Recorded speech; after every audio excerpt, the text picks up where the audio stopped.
Hello students, welcome to chemistry class. Today I will explain you a very important topic, that is electronic configuration of elements of chapter 2, that is atomic structure. Students, it is a very important topic. If you don't know how to write electronic configuration of element, you will not be able to understand the chemistry. So please watch the video carefully. So let us start our topic, that is electronic configuration of elements. It is a very important topic for you. So first of all, I will tell you how to write electronic configuration. सबसे पहले हम इसमें लेंगे कि हमें electronic configuration लिखने के लिए कौन सा सिंबल लेना है। जैसे सबसे पहले मैंने आपको कहा था क्वांटम नंबर अच्छे से समझना। अगर क्वांटम नंबर समझ में आ जाते हैं तो इलेक्ट्रॉनिक कॉन्फ़िगरेशन आपके लिए सीखना आसान होगा। तो आप यहाँ पर देखिए कि NLX, ये n कौन है? ये है प्रिंसिपल क्वांटम नंबर, यानी ये हमें क्या बताएगा? शेल का नंबर, कि हम जिस इलेक्ट्रॉन की बात कर रहे हैं वो कौन से शेल में है।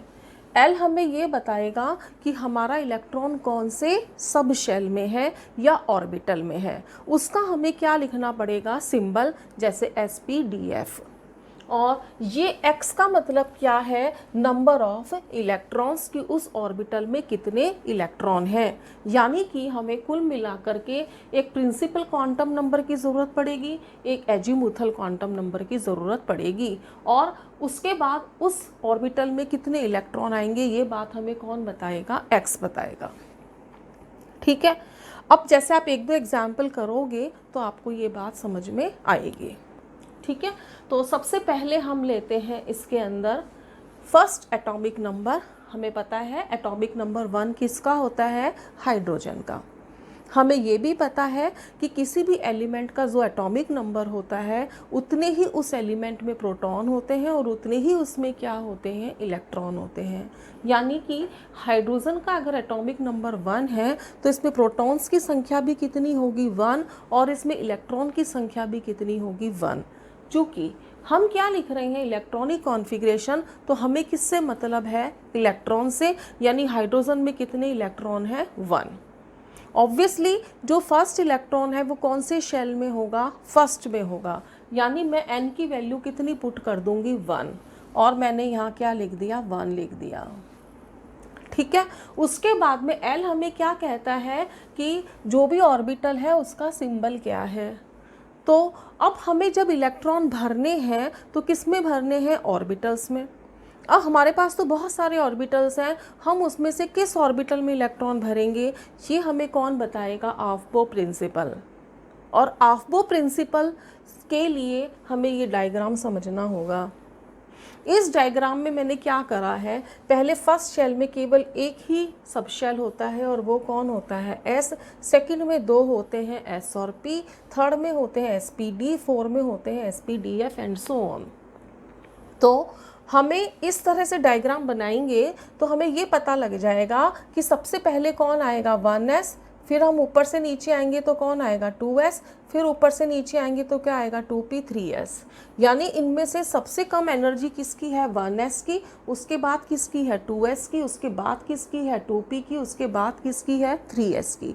और हमें अपना इलेक्ट्रॉन पहले उस ऑर्बिटल में भरना है जिसकी एनर्जी सबसे कम है।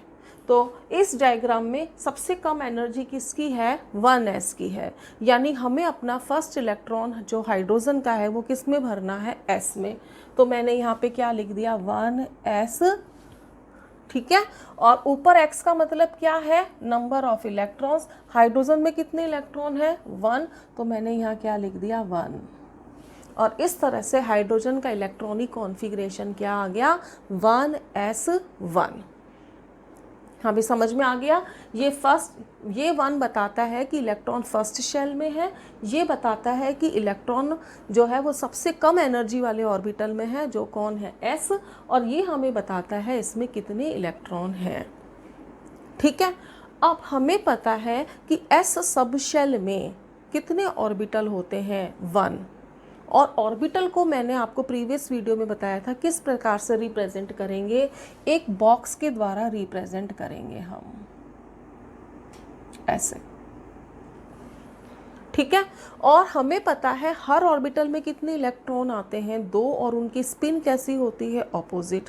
ये बात किसने बताई थी, पाउलीज एक्सक्लूजन प्रिंसिपल ने। तो अभी हमें इसमें कितने इलेक्ट्रॉन फिल करना है, 1, तो हमने इस तरीके से इसमें 1 इलेक्ट्रॉन फिल कर दिया। थोड़ा बड़ा बना देती हूँ ताकि आपको विजिबल हो जाए। हाँ भी समझ में आ गया। ये किसका इलेक्ट्रॉनिक कॉन्फ़िगरेशन हो गया, हाइड्रोजन का। अब मैं लिख रही हूँ हीलियम का, तो हीलियम में कितने इलेक्ट्रॉन हैं, 2। अच्छा, फर्स्ट शेल के अंदर इलेक्ट्रॉन जाएगा हमारा। फर्स्ट शेल में एक ही ऑर्बिटल होता है, कौन सा होता है, s। इसी में किसी भी ऑर्बिटल में मैक्सिमम कितने इलेक्ट्रॉन आ सकते हैं, 2। अभी तक हाइड्रोजन में कितने थे, 1, तो इसमें कितने हो जाएंगे, 2 हो जाएंगे, ठीक है। तो अब इसका इलेक्ट्रॉनिक कॉन्फ़िगरेशन मैं कैसे लिखूंगी, ये आ गया हमारा 1s, और इस 1s में 2 इलेक्ट्रॉन आएंगे और उनकी स्पिन कैसी हो जाएगी, ऑपोजिट हो जाएगी। तो ये हमारा था 1s, और ये भी हमारा क्या है, 1s। या मैं यहाँ लिख देती हूँ, या आपको थोड़ा क्लियर हो जाएगी बात, कि ये हमारा हो जाएगा 1s, और ये भी क्या हो गया, हमारा 1s हो गया, ठीक है। अब आप देखिए कि इस ऑर्बिटल में कितने इलेक्ट्रॉन है, 1, और वो इलेक्ट्रॉन पेयर्ड नहीं है, उसने किसी के साथ पेयरिंग नहीं करी है, वो अकेला है, सिंगल है, इसलिए इसमें अनपेयर्ड इलेक्ट्रॉन्स की संख्या कितनी होगी, 1 हो जाएगी, ठीक है। अब इसमें आप देखिए कि एक ऑर्बिटल में कितने इलेक्ट्रॉन आ गए, 2 आ गए, और दोनों इलेक्ट्रॉन कैसे हो गए, पेयर्ड, यानी कि सिंगल इलेक्ट्रॉन नहीं है। इसका मतलब इसमें अनपेयर्ड इलेक्ट्रॉन कितने हो जाएंगे, 0 हो जाएंगे, ठीक है। आगे चलते हैं, लिथियम। लिथियम के पास कितने इलेक्ट्रॉन है, 3। हमें पता है s में मैक्सिमम कितने ऑर्बिटल हैं, 1, और हर ऑर्बिटल में कितने इलेक्ट्रॉन आ सकते हैं, 2। यानी कि एक तो हमने यहाँ पर ये लिख दिया कि 1s में कितने इलेक्ट्रॉन आ जाएंगे, 2, लेकिन हमें कितने इलेक्ट्रॉन चाहिए, 3। तो हम अगले ऑर्बिटल के पास जाएंगे, तो 1s से ज़्यादा एनर्जी किसके पास में है, 2s के पास है। तो मैं यहाँ पे क्या लिख दूंगी, 2s1। टोटल इलेक्ट्रॉन कितने हो गए, 2 and 1 3 हो गए। 1s से ज़्यादा एनर्जी किसकी है, 2s की है। तो पहले हमने 1s में इलेक्ट्रॉन फिल कर दिए, लेकिन 2 से ज़्यादा आ नहीं सकते थे, इसलिए हमने किस में इलेक्ट्रॉन फिल कर दिए, 2s में। अब यदि मैं इसको ऑर्बिटल डायग्राम में दिखाना चाहूँगी तो मैं कैसे बनाऊँगी इसको, एक तो ये हो गया हमारा, ये हमारा क्या हो गया, 1s, और ये हमारा क्या हो गया, 2s।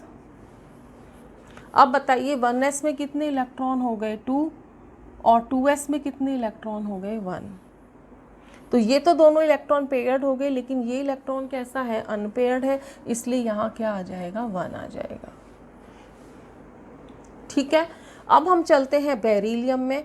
तो बेरिलियम के अंदर सबसे पहले हम इलेक्ट्रॉन किस में भरेंगे, 1s में। उसके बाद में हम इलेक्ट्रॉन किस में भरेंगे, 2s में। टोटल कितने फिल करने हैं हमें, 4। ये 2 हो गए तो 2 ही इसमें आ जाएंगे, s में 2 इलेक्ट्रॉन आ सकते हैं मैक्सिमम। और जब मैं इसका ऑर्बिटल डायग्राम बनाऊंगी तो वो इस तरीके का आ जाएगा, ये हो गया 1s और ये हो गया 2s। अब आप देखिए इसमें एक भी इलेक्ट्रॉन सिंगल नहीं है, यानी सभी इलेक्ट्रॉन कैसे हैं, पेयर्ड है। इसका मतलब इसमें अनपेयर्ड इलेक्ट्रॉन की संख्या कितनी आ गई, 0 आ गई, ठीक है।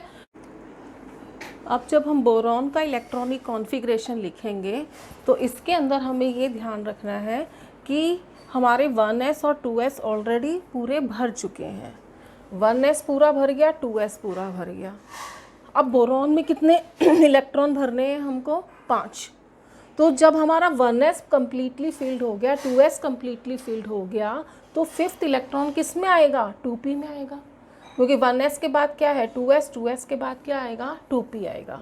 तो अब हमारा इलेक्ट्रॉनिक कॉन्फ़िगरेशन क्या हो जाएगा, 1s2 2s2 2p1, ठीक है। अब हम जब इसका ऑर्बिटल डायग्राम बनाएंगे तो ये हमारा क्या बन गया, 1s, ये हमारा क्या बन गया, 2s, ये हमारा क्या बन गया, 2p, ठीक है, 1s में कितने इलेक्ट्रॉन आ गए 2, 2s में कितने इलेक्ट्रॉन आ गए 2 और 2p में कितने इलेक्ट्रॉन आ गए 1 आ गए। ठीक है, इसमें हमारे अनपेड इलेक्ट्रॉन कितने थे 1, इसमें कितने थे 0, इसमें कितने थे 1, इसमें कितने थे 0। अब हम देख रहे हैं कि 1s और 2s तो कम्प्लीटली फील्ड है, तो सिंगल इलेक्ट्रॉन किस में है p में, और कितना है 1, तो हमारे अनपेड इलेक्ट्रॉन कितने हो जाएंगे 1 हो जाएंगे। ठीक है, नेक्स्ट हम चलते हैं कार्बन पे। तो कार्बन में कुल कितने इलेक्ट्रॉन हैं 6।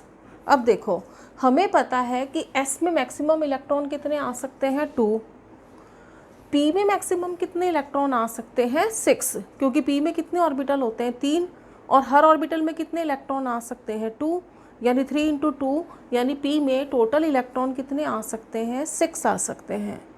तो जब हम कार्बन का इलेक्ट्रॉनिक कॉन्फ़िगरेशन लिखेंगे तो हमें ज़्यादा दिमाग लगाने की ज़रूरत नहीं है, हम सिंपली क्या कर देंगे 1s2 2s2 2p, क्योंकि 2p में कितने इलेक्ट्रॉन आ सकते हैं 6 आ सकते हैं, तो यहाँ पर क्या आ जाएगा 2p2। इसी तरीके से जब हम नाइट्रोजन का लिखेंगे तो कितना आ जाएगा 1s2 2s2 2p3। इसी तरीके से जब हम ऑक्सीजन का लिखेंगे तो कितना आ जाएगा 1s2 2s2 2p4। ठीक है, अब हम जब इनका ऑर्बिटल डायग्राम बनाएंगे तो वो इस तरीके से बनेगा।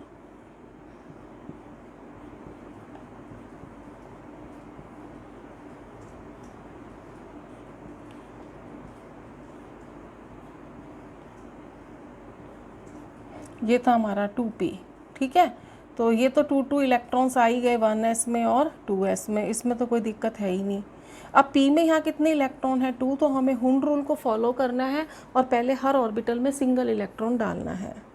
अब इसमें 3 आ गए तो तीनों में एक एक इलेक्ट्रॉन आएगा विद पैरेलल स्पिन। अब जब p में 4 इलेक्ट्रॉन्स आएंगे तो हम हुंड रूल के अकॉर्डिंग पहले सब में कितने कितने इलेक्ट्रॉन डालेंगे एक एक, और फिर उसके बाद हम क्या शुरू करेंगे पेयरिंग। ठीक, अब आप देखिए इसके कार्बन के पास कितने अनपेयर्ड हो गए 2, इसी तरीके से नाइट्रोजन के पास कितने अनपेयर्ड हो गए 3, और इसी तरह से ऑक्सीजन के पास कितने अनपेयर्ड इलेक्ट्रॉन हो गए 1। तो अब मैं आपको आगे का बताती हूँ जिसमें हम एटॉमिक नंबर 9 और 10 की बात करेंगे। तो मैं आपको बताती हूँ एटॉमिक नंबर 9 10 और उसमें क्या होगा।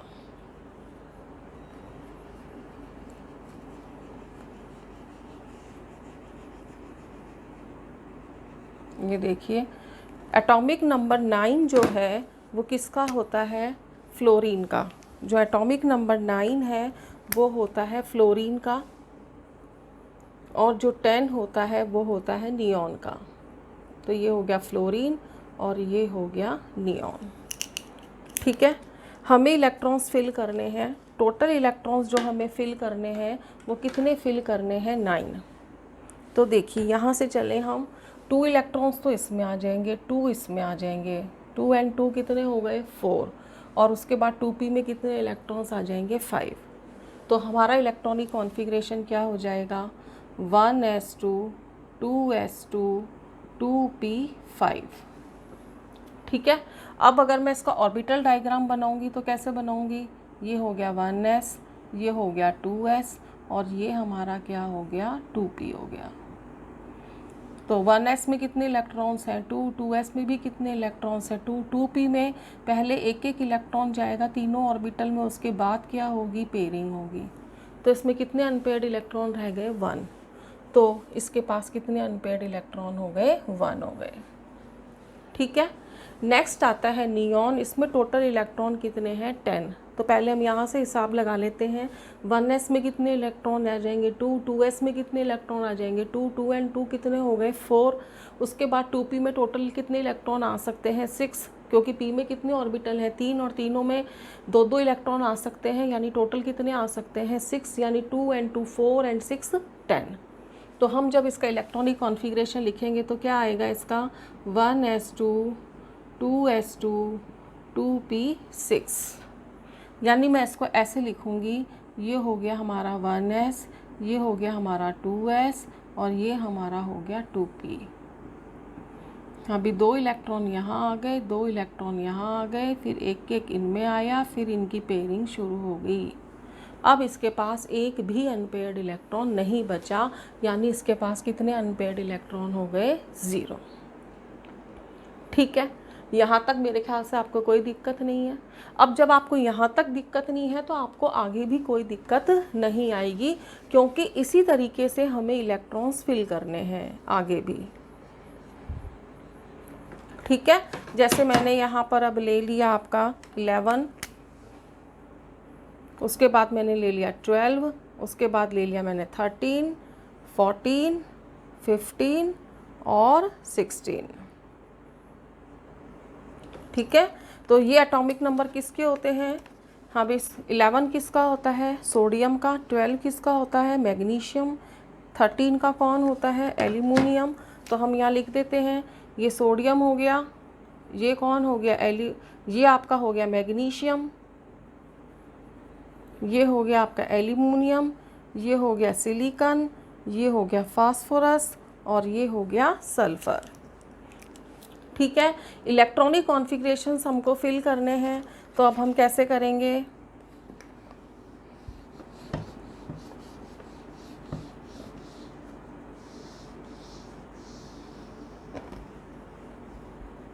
ये मैंने 1s इसलिए नहीं मिटाया क्योंकि 1s में तो इलेक्ट्रॉन आने ही आने हैं 2। ठीक है, अब देखिए 1s पूरा हो गया, 2s पूरा हो गया, 2p पूरा हो गया। तो बताओ 2p के बाद इलेक्ट्रॉन किस में आएगा? 3s में आएगा। तो हम इसका कैसे लिखेंगे अब भाई? ये देखो 2s2, 1s2, 2s2, 2p6। अब नेक्स्ट इलेक्ट्रॉन हमारा किस में आ जाएगा? 3s में। तो मैं यहाँ क्या लिख दूँगी? 3s1। ठीक है, ऑर्बिटल पिक्चर बनाएंगे। ये बन गया 1s, ये बन गया 2s, ये बन गया हमारा 2p और ये हमारा आ गया 3s। ठीक है, अब आप बताइए इलेक्ट्रॉन कैसे आएंगे? ये 1s में आ गए, ये 2s में आ गए, ये हमारा 2p फिल हो गया पूरा और 3s में एक इलेक्ट्रॉन आया। तो बताओ कितने अनपेयर्ड इलेक्ट्रॉन रह गए? 1। एक ही इलेक्ट्रॉन है सिंगली फिल्ड इसके अंदर। मैग्नीशियम में टोटल कितने भरने हैं? 12। तो यहाँ कितने थे? 11। तो एक इलेक्ट्रॉन और किस में डाल सकते हैं? s में, क्योंकि s की कैपेबिलिटी कितनी है? 2 इलेक्ट्रॉन्स की है। तो क्या हो जाएगा? 1s2, 2s2, 2p6, 3s2। और जब मैं ऑर्बिटल पिक्चर बनाऊंगी तो ये हो गया 1s, ये हो गया 2s, ये हमारा हो गया 2p और ये हमारा हो गया 3s। 2 इलेक्ट्रॉन्स इसमें आ गए, 2 इसमें आ गए और 6 इसमें आ गए हमारे, और ये भी कम्प्लीटली फिल्ड हो गया। ठीक है, ये हमारा था 1s, ये हमारा था 2s, ये था हमारा 2p और ये आ गया हमारा 3s। और 3s में अब पूरे में सारे ऑर्बिटल्स कम्प्लीटली फिल्ड हैं, तो कोई भी सिंगल इलेक्ट्रॉन नहीं है। इसका मतलब इसमें कितने अनपेयर्ड इलेक्ट्रॉन हो जाएंगे? 0। ठीक है, इसी तरीके से हम एल्यूमिनियम का कर देंगे 2s2, 2p6, 3s2। अब देखिए 3s भी पूरा भर गया हमारा। तो अब हम ऊपर से नीचे आएंगे तो 3s के बाद क्या आएगा? 3p। तो नेक्स्ट इलेक्ट्रॉन हमारा किस में जाएगा? 3p में जाएगा। ठीक है, और जब हम इसका ऑर्बिटल डायग्राम बनाएंगे तो ये 1s आ गया, ये हमारा 2s आ गया, ये हमारा कौन आ गया? 2p आ गया, ये हमारा जो है 3s आ गया और 3s के बाद फिर कौन आ जाएगा? 3p। ये हो गया 1s, ये हो गया 2s, ये हो गया हमारा 2p, ये हो गया हमारा 3s और ये हो गया 3p। तो इन सब में तो कम्प्लीटली फील्ड इलेक्ट्रॉन आ ही गए हमारे 2 और 3p में कितना इलेक्ट्रॉन है? 1। तो इसका मतलब इसके पास कितने इलेक्ट्रॉन हो गए? 1 अनपेयर्ड हो गए। ठीक है, नेक्स्ट ऐसे ही हमारा 2s2, 2p6, 3s2 और यहाँ क्या आ जाएगा हमारा? 3p2। यहाँ हमारा 1s2, 2s2, 2p6, 3s2, 3p3। यहाँ हमारा आ जाएगा 1s2, 2s2, 2p6, 3s2 और क्या आ जाएगा? 3p4। ठीक है, ऐसे ही इनके ऑर्बिटल पिक्चर बन जाएगी। तो मैं इनकी तो बना नहीं रही, 1s की 2s ऐसा ही होगा, 2p भी ऐसा ही होगा, 3s भी ऐसा ही होगा। जो डिफरेंस आएगा वो किस में आएगा? 3p में आएगा। तो इसलिए मैं यहाँ पे सिर्फ क्या बना रही हूँ? 3p बना रही हूँ।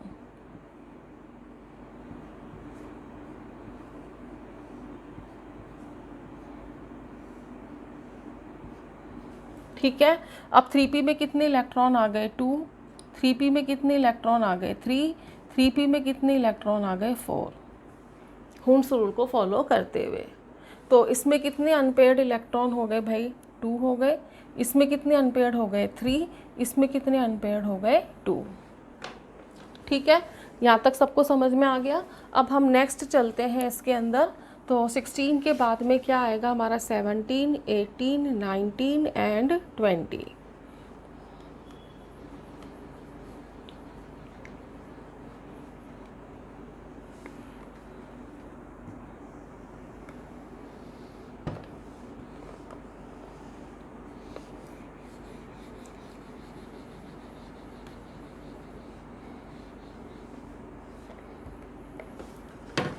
तो इसमें अब आप देखिए हमने एटॉमिक नंबर्स ले लिए। 16 के बाद क्या ले लिया 17, 18, 19 और 20। ठीक है, 17 किसका हो गया क्लोरीन का, 18 हो गया आर्गन का, 19 हो गया पोटेशियम का और 20 हो गया कैल्शियम का। ठीक है, इलेक्ट्रॉनिक कॉन्फ़िगरेशन लिखने हैं हमें। टोटल कितने फिल करने हैं इसमें 17 फिल करने हैं। फिर हम यहाँ से हिसाब लगाते हैं 2 एंड 2 4 और 6 कितने हो गए 4 और 6 कितने हो गए 10 और 2 कितने हो गए 12, 12 और 6 कितने हो जाएंगे 18। यानी हमारा 3p भरेगा क्योंकि 3p में अभी तक कितने इलेक्ट्रॉन आए हैं 4 और 3p की कैपेसिटी कितनी इलेक्ट्रॉन्स की है 6 की।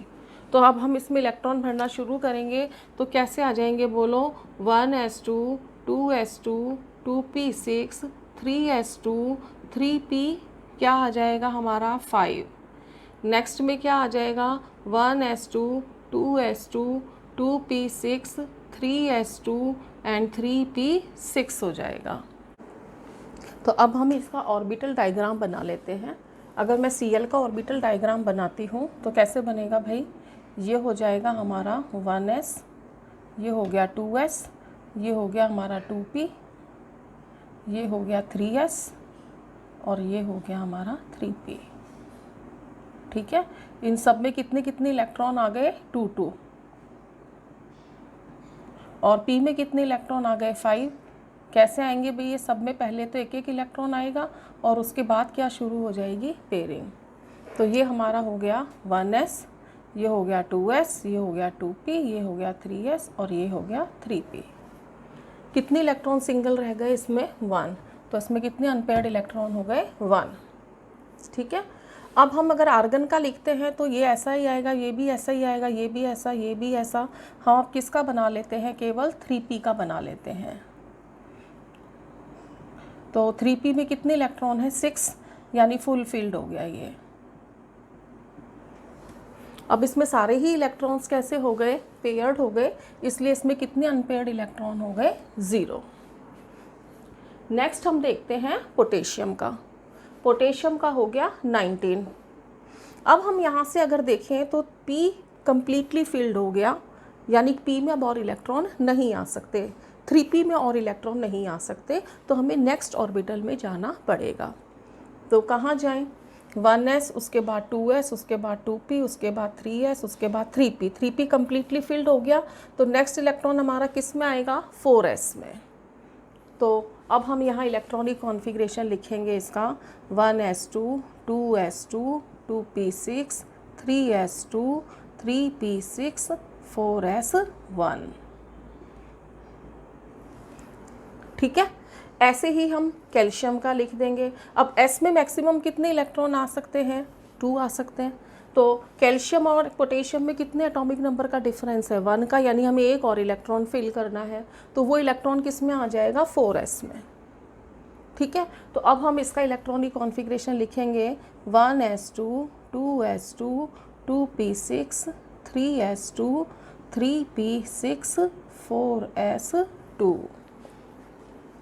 ठीक, ऑर्बिटल पिक्चर बनाते हैं। तो ऑर्बिटल पिक्चर के अंदर क्या आ जाएगा आपका भाई, ये मैं आपका आ जाएगा, यहाँ बनाती हूँ मैं आपको 1s, 2s, 2p, 3s2, 3p6, मैं आपका 3s तक छोड़ देती हूँ और 3 से शुरू करती हूँ मैं आपका 3 नंबर से। ठीक है, तो मैंने यहाँ आपका बना दिया 3s, यहाँ पे मैंने बना दिया 3p। इससे पहले ऐसा कैसा चलेगा, जैसे ऊपर चल रहा था बिल्कुल वैसे ही आ जाएंगे। 1s2 2s2 2p6 जैसे हमने ऊपर बनाए थे बिल्कुल वैसे ही बन जाएंगे। तो अब मैं शुरू कर रही हूँ 3 से, तो 3s 3p और ये हमारा क्या आ गया 4s। ठीक है, 3s में कितने इलेक्ट्रॉन्स हैं 2, 3p में कितने हुए 6 और 4s में कितने हैं 1। तो इसमें एक इलेक्ट्रॉन क्या हो गया अनपेयर्ड, इसलिए इसमें क्या आ जाएगा 1 अनपेयर्ड आ जाएंगे। कैल्शियम में भी मैं आपको यहाँ से लेकर यहाँ तक का शो नहीं कर रही, ऑर्बिटल पिक्चर मैं कहाँ से शुरू कर रही हूँ 3s से शुरू कर रही हूँ। तो क्या आ जाएगा बोलो, ये 3s, ये क्या आ गया हमारा 3p और ये क्या आ गया 4s। और 3s में कितने इलेक्ट्रॉन आ गए 2, 3p में कितने इलेक्ट्रॉन आ गए 6 और 4s में कितने इलेक्ट्रॉन आ गए 2। यानी कि सभी ऑर्बिटल्स कंप्लीटली फिल्ड हैं, कोई भी इलेक्ट्रॉन अनपेयर्ड या सिंगल नहीं है। तो इसमें अनपेयर्ड इलेक्ट्रॉन की संख्या कितनी हो जाएगी 0। ठीक है, तो इस तरह से मैंने आपको 1 to 20 एलिमेंट्स का इलेक्ट्रॉनिक कॉन्फ़िगरेशन बता दिया है। तो 1 to 20 एलिमेंट्स का इलेक्ट्रॉनिक कॉन्फ़िगरेशन लिखना बिल्कुल आसान है। एक तो हमें एटॉमिक नंबर पता होना चाहिए, दूसरा हमें पता होना चाहिए कि शेल नंबर कैसे लिखना है, तीसरा हमें ऑर्बिटल कैसे लिखना, और सबसे इम्पॉर्टेंट बात कि हमें ऑफबोर रूल के अकॉर्डिंग पता होना चाहिए कि पहले किस में इलेक्ट्रॉन डालना है फिर किस में। हमें ये भी पता होना चाहिए कि s ऑर्बिटल में, s सबशेल में एक ऑर्बिटल होता है, p में कितने ऑर्बिटल होते हैं 3 होते हैं। हुंस रूल को फॉलो करना है, पाउली रूल को फॉलो करना है, ऑफबोर रूल को फॉलो करना है, क्वांटम नंबर्स हमें आने चाहिए, एटॉमिक नंबर्स हमें आने चाहिए। उसके बाद हमें क्या लिखना आएगा इलेक्ट्रॉनिक कॉन्फ़िगरेशन। यही खास बात है केमिस्ट्री की कि यहाँ पे सारे टॉपिक्स इंटरकनेक्टेड हैं। अगर आपको पहले वाला टॉपिक नहीं समझ में आया या आपने नहीं करा है तो आपको नेक्स्ट टॉपिक समझ में नहीं आएगा। और ये जो इलेक्ट्रॉनिक कॉन्फ़िगरेशन का टॉपिक है ये तो बहुत ही इम्पॉर्टेंट है। ये समझ लो कि ये तो केमिस्ट्री की ABCD है। अगर आपको इलेक्ट्रॉनिक कॉन्फ़िगरेशन नहीं आया तो केमिस्ट्री में कुछ नहीं और कभी नहीं आएगा। ठीक है, तो आप इस वीडियो को ध्यान से देखना और समझना। ठीक है, stay home, stay safe and do study.